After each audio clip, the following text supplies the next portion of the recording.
والصلاة والسلام على أشرف الأنبياء والمرسلين وخاتم النبيين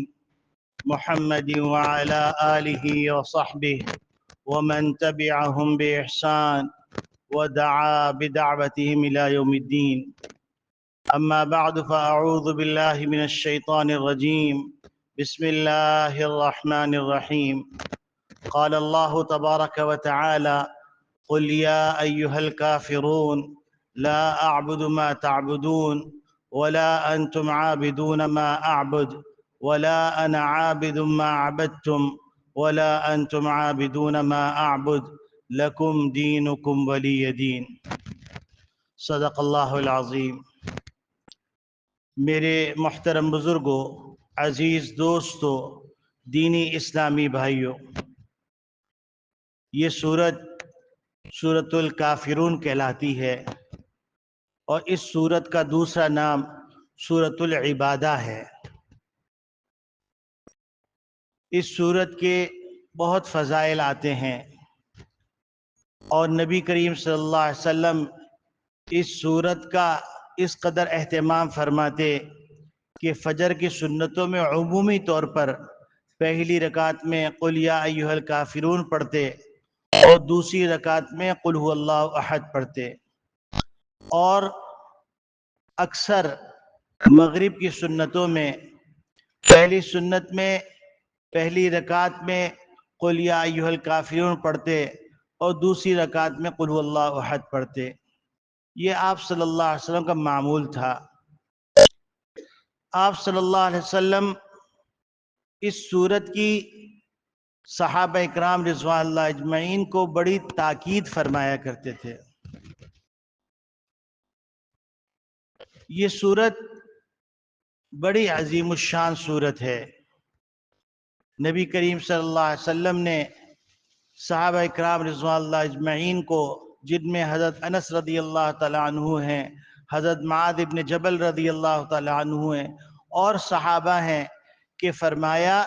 کہ تم سورۃ الکافرون پڑھ کے سویا کرو. اس میں شرک سے برات ہے.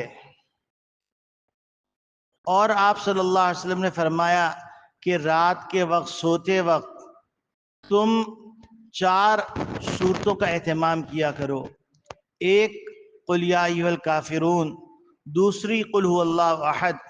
تیسری قل اعوذ برب الفلق اور چوتھی قل اعوذ برب الناس. ان 4 سورتوں کو پڑھ کر اپنے اوپر دم کر لیا کرو. اس میں اللہ رب العالمین تمہاری حفاظت فرمائیں گے. ایک موقع پر نبی کریم صلی اللہ علیہ وسلم نے حضرت جبیر ابن مطعم رضی اللہ تعالیٰ عنہ فرمایا کہ اے جبیر، میں تمہیں ایک ایسا عمل نہ بتا دوں کہ سفر کے اندر اگر وہ عمل کرو تو تمہارا سفر بھی برکت والا ہوگا، تمہیں امن بھی ملے گا، تمہیں رزق بھی ملے گا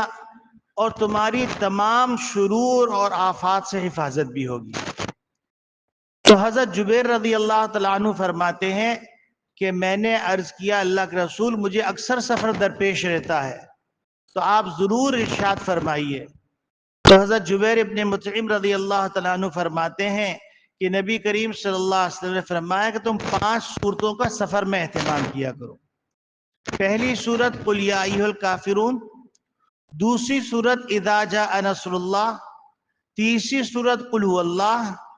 چوتھی سورت قل اعوذ برب الفلق اور 5ویں سورت قل اعوذ برب الناس.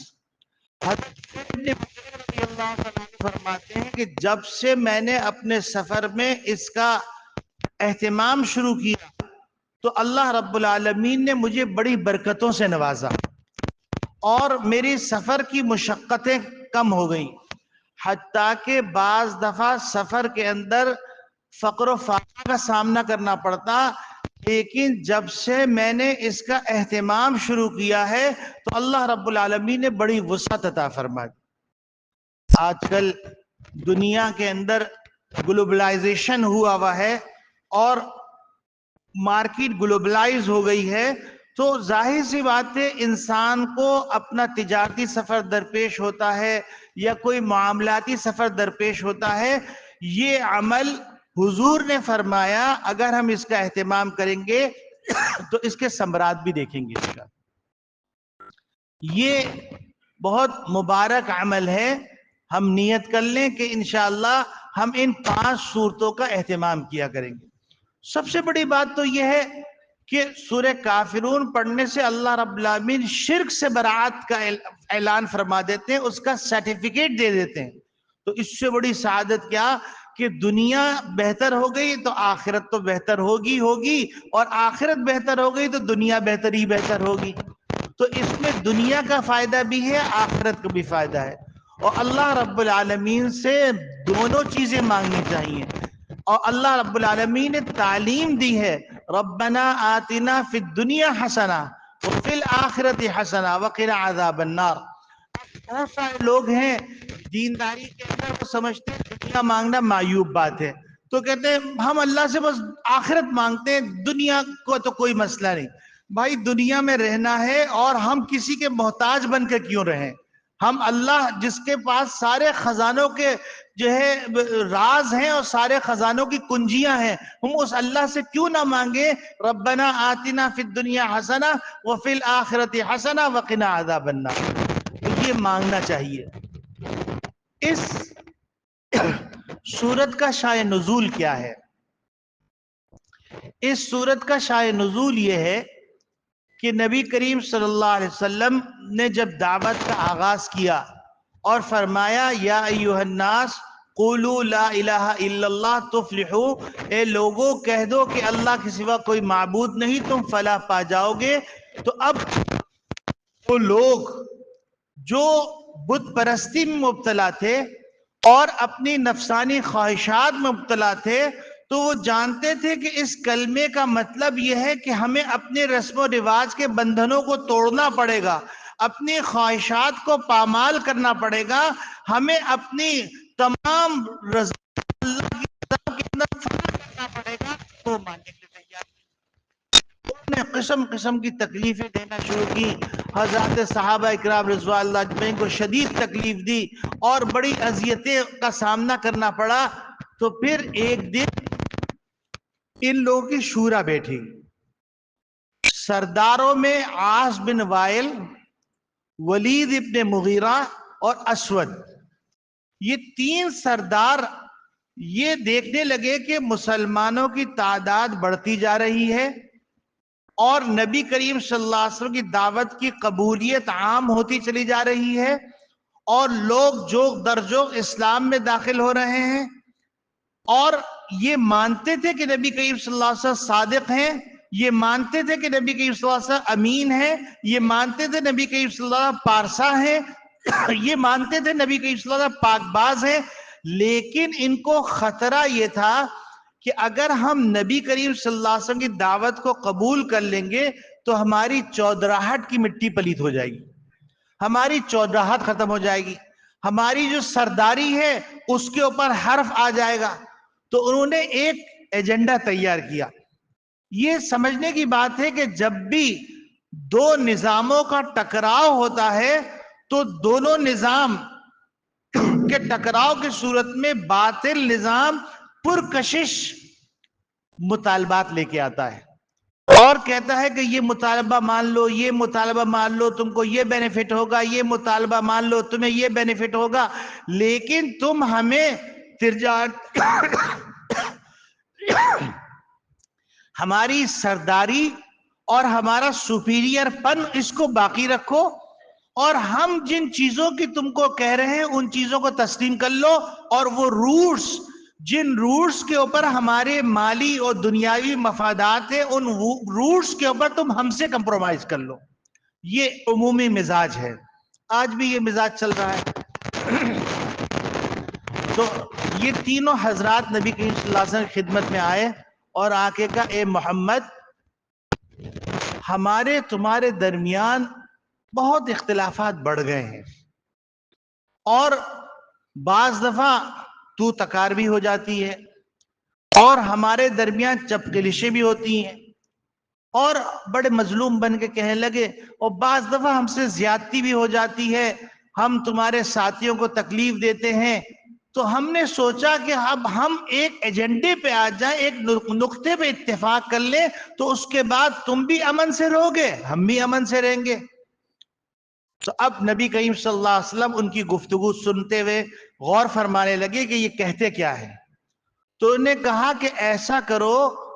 کہ 1 سال تم ہمارے معبودوں کی عبادت کر لو اور 1 سال ہم تمہارے معبود کی عبادت کر لیں گے، تو اس سے کیا ہوگا کہ بیلنس ہو جائے گا، اور اس سے ہماری جو ان کے زبان حال سے الفاظ تھے وہ یہ تھے، اس سے ہماری انا بھی باقی رہ جائے گی، انا مجروح نہیں ہوگی کہ چلو تم نے بھی 1 سال کمپرومائز کر لیا، ہم بھی تمہارے معبود کو مان لیں گے۔ اور ویسے یہ اللہ رب العالمین کو مانتے تھے لیکن اللہ کے ساتھ شریک کرتے تھے، اللہ کو مانتے تھے، جب کسی مصیبت میں پھنستے تو وہاں پر اللہ رب العالمین کو پکارتے تھے، لیکن ان کے نزدیک اللہ وہ اللہ نہیں تھا جو اللہ رسول اللہ بیان کر رہے تھے۔ ان کے نزدیک اللہ وہ تھا جس نے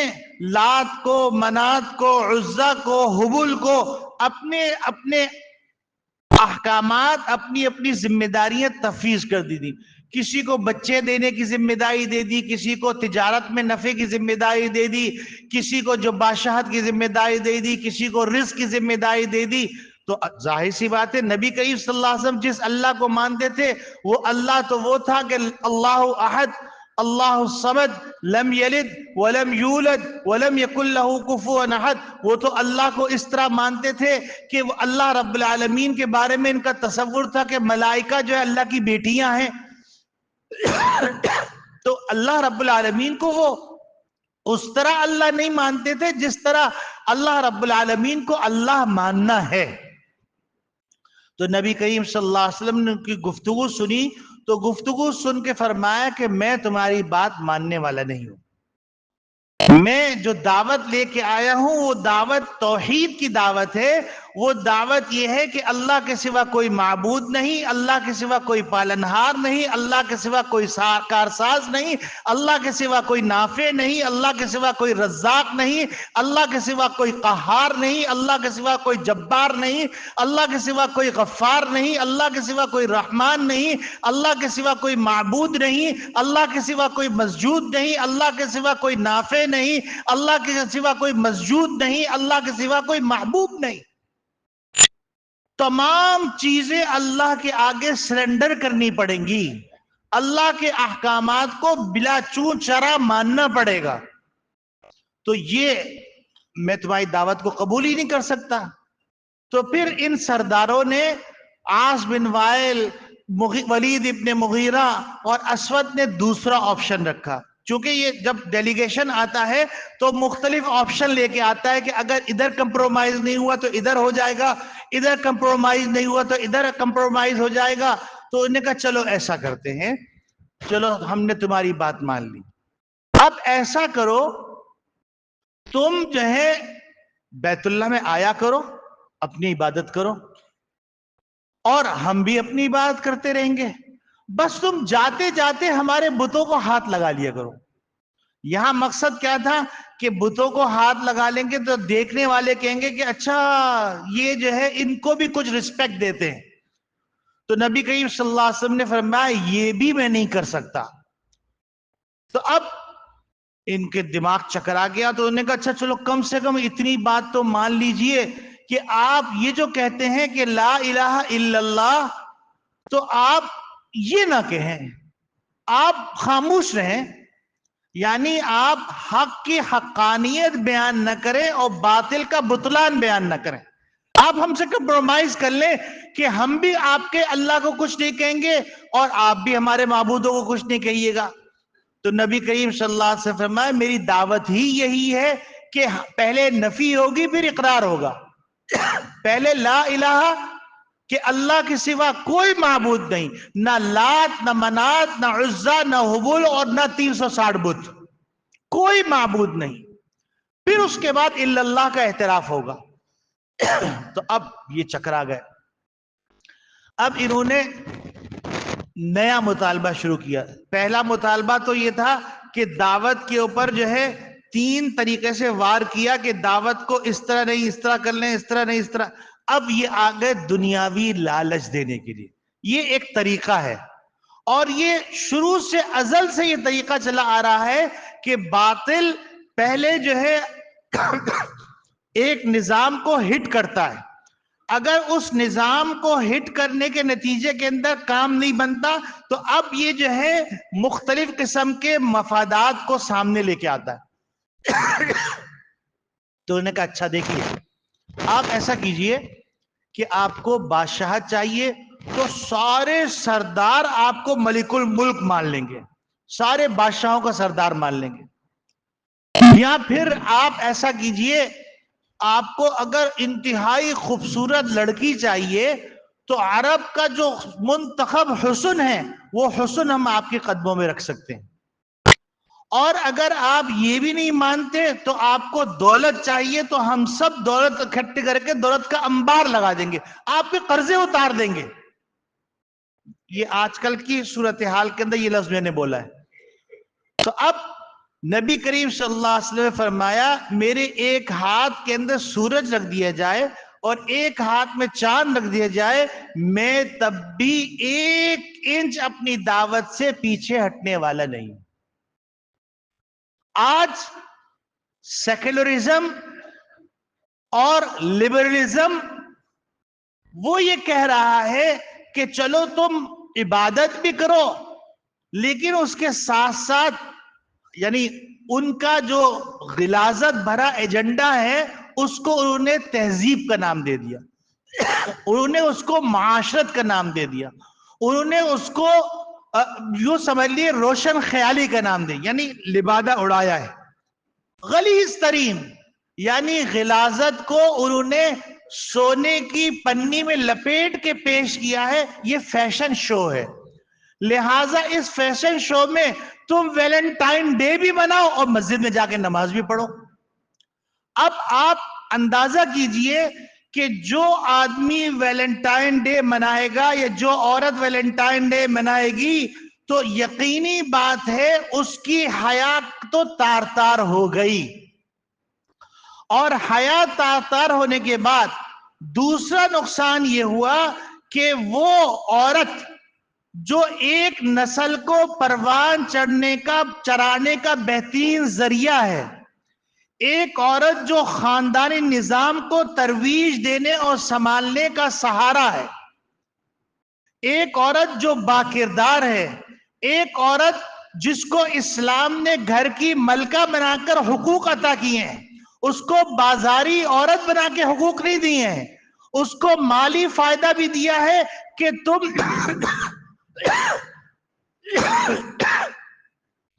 تم جس ذمہ داری کی مسئول ہو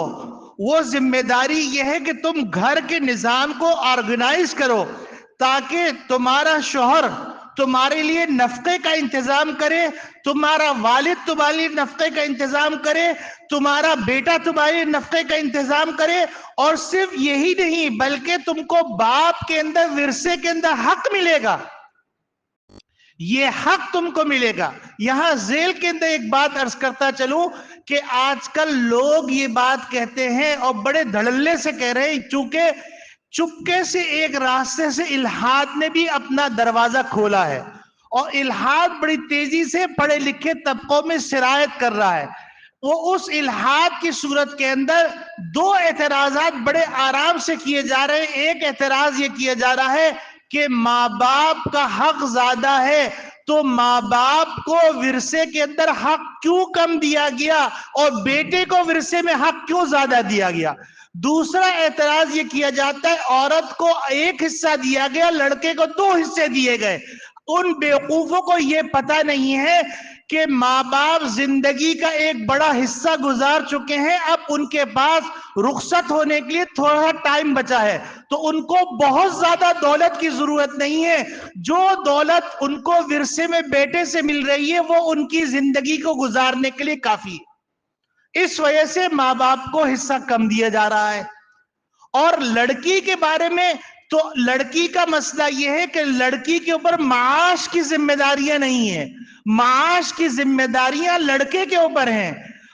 گھر کا نظام، گھر کا خرچ چلانے لڑکے کے اوپر ہے، تو لڑکے کی ذمہ داریاں زیادہ ہے، تو اس ذمہ داریوں کی زیادتی کی وجہ سے لڑکوں کو 2 حصے دیے گئے، اور لڑکی کی معاشی ذمہ داری کم ہے تو اس لیے اس کو 1 حصہ دیا گیا۔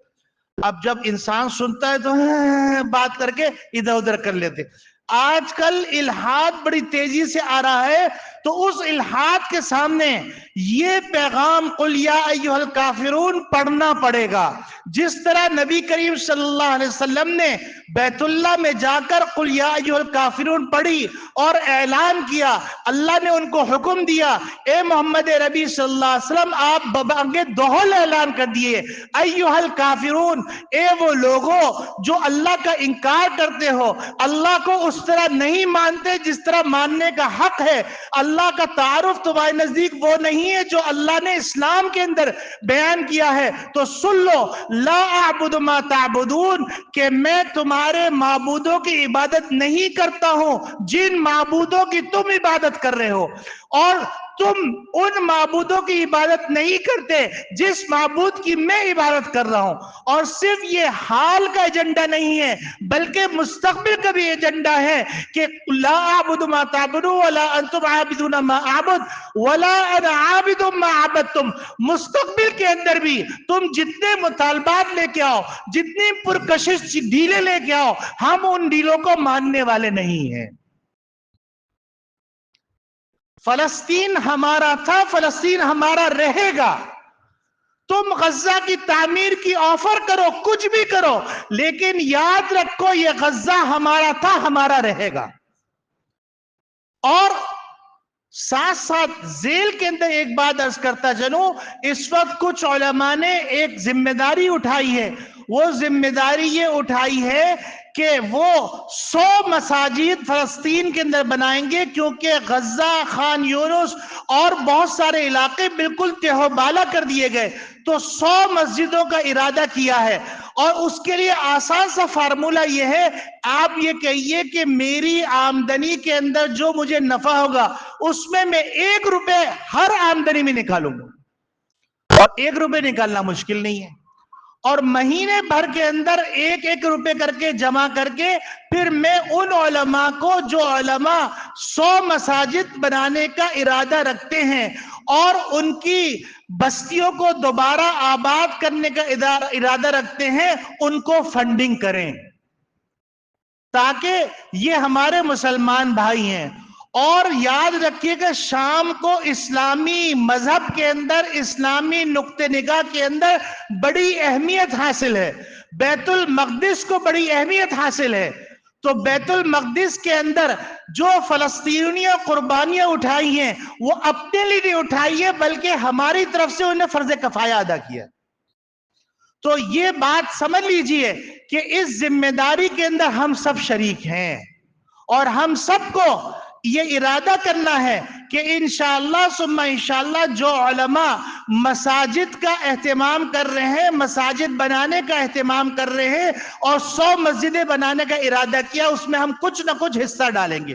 اور یاد رکھیے کہ اللہ رب العالمین کے اندر کیفیت کا اعتبار ہے، کمیت کا اعتبار نہیں ہے۔ آپ نے اخلاص سے 100 روپے دیے اور ایک آدمی ریاکاری کے اندر 1,00,000 روپے دیے، اللہ کی نگاہ کے اندر وہ 100 روپے 1,00,000 سے افضل ہے۔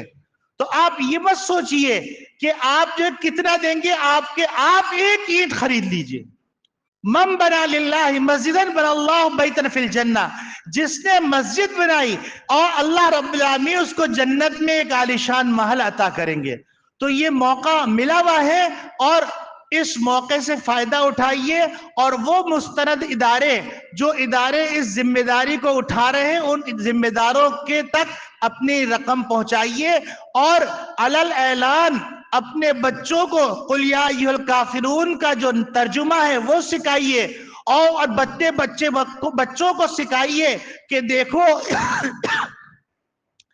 ہم بغیر دلیل کے اللہ کو وحدہ لا شریک مانتے ہیں، اور ہم بغیر دلیل کے اسلام کو برحق مذہب مانتے ہیں، حالانکہ لاکھوں دلائل ہیں، پوری کائنات اللہ کی وحدانیت کی دلیلوں سے بھری ہوئی ہے، لیکن آج کل چرب زبانی کا زمانہ ہے. جو آدمی چرب زبان ہوتا ہے وہ اپنی بات کو ثابت کرتا ہے، ہم خواہ کو کسبہ پرسی کا شکار ہو جاتے ہیں. تو ہمارے اندر تو یہ یقین ہونا چاہیے کہ اللہ وحدہ لا شریک ہے، بغیر دلیل کے ہم اللہ کو وحدہ لا شریک مانتے ہیں.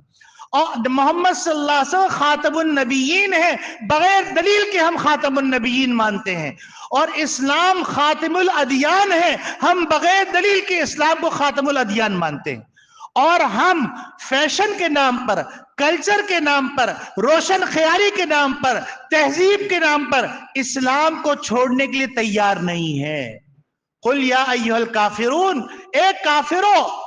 کان کھول کے سن لو، نہ ہم تمہارے معبودوں کی عبادت کرتے ہیں، نہ آئندہ کریں گے. نہ ہم تمہاری تہذیب کو مانتے ہیں، نہ آئندہ مانیں گے. نہ تمہارے کلچر کو مانتے ہیں، نہ آئندہ مانیں گے. یہ پیغام ہو. اور آخر میں اگر بحث کرنے لگے تو اللہ نے طریقہ بتلایا ہے، لکم دینکم ولی دین. تمہارے لیے تمہارا طریقہ تم کو مبارک ہو، ہمارے لیے ہمارا طریقہ، ہم اس پہ قانع ہیں. وآخر دعوانا ان الحمدللہ رب العالمین.